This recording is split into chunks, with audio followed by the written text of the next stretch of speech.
बारिश तेज़ होगी इस वक्त। हमने इस वक्त यानी हल पाटन जो है ना यानी आधा रास्ता तय कर लिया है।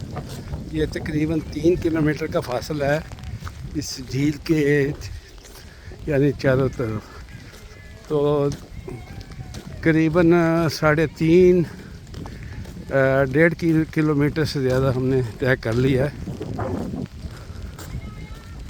बारिश भी तेज़ हो रही है, बादल छाए हुए हैं और लगता तो यही है कि यानी बारिश थमने का नाम नहीं ले रही।